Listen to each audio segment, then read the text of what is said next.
Let's talk a little bit about what I am doing today and what I've done in the past to kind of set a base for how I approach e-commerce because well, two people are alike. There's not that many different ways to do it, but my way may be different than a way that you've seen a lot of other gurus teach. And I will say this, most of them probably do a lot better with this than I do.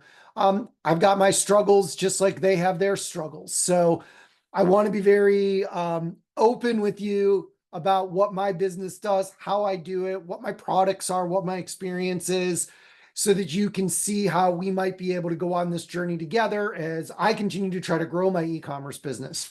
So let's start out first by, let me see if I can get this to show. It's kind of, there it goes. It's blurry and it's white. So I'm trying to show, I do roughly $40,000 a month. I wish it would show.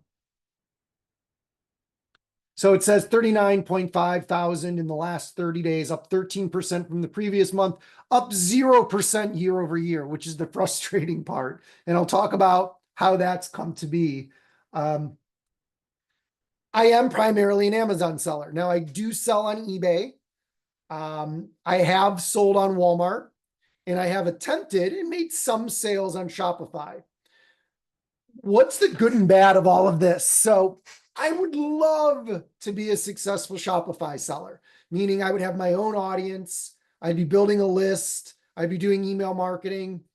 Um, I've just always been an Amazon seller.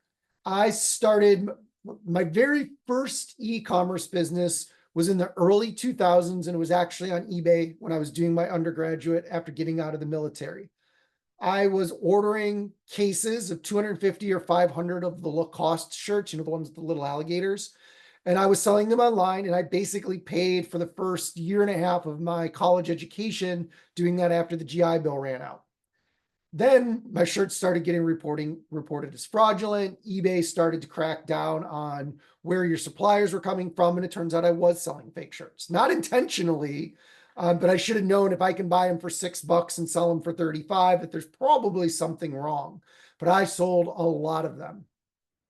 After that, I started selling cars on eBay for the Greater Cleveland Auto Auction in Cleveland, Ohio.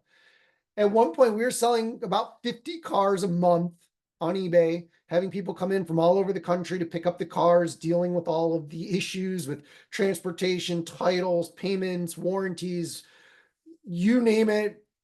eBay Motors was a cash cow for us until we went to our own internal auction system.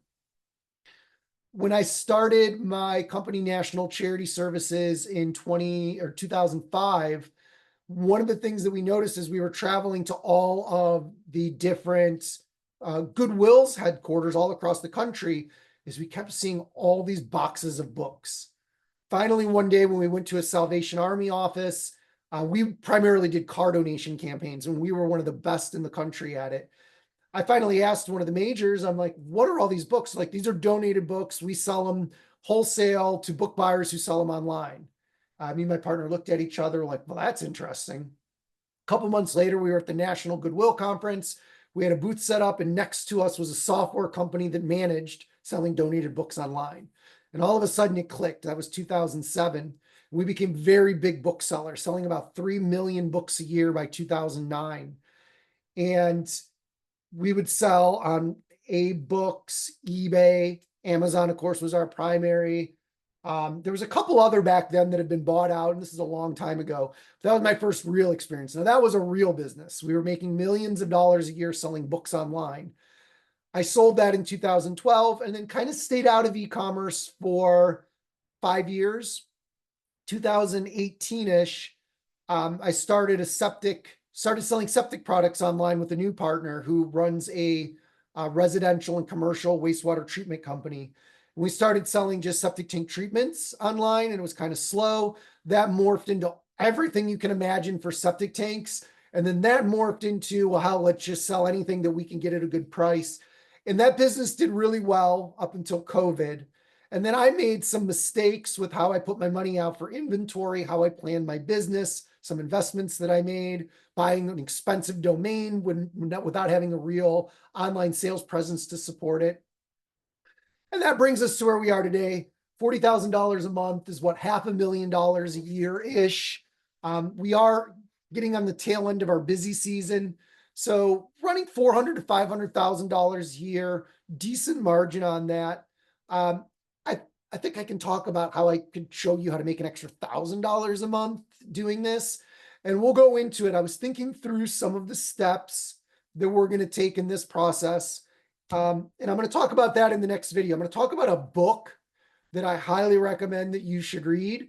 If you're watching this video, you can click the link below to join our school group. You'll see all the videos there, or you can watch them here on YouTube. And if you want to come over and talk about these videos, if you want to network with other entrepreneurs, our group, is called Raising Millionaires. It's primarily for parents that are looking to set their kids up for financial success through financial literacy training and investing for their future. And this video and working on building an e-commerce business together is designed to give parents that extra money they need each month to be able to make the investments that will deliver this for their kids. So if you're a parent, you've got kids, and you're looking to give them a better life in the future, e-commerce is definitely a way that you can do that. Here to help you. Comment on the video below if you don't see the link to our school group, or just click the link below and come join us in the conversation. Looking forward to working with you. Thanks.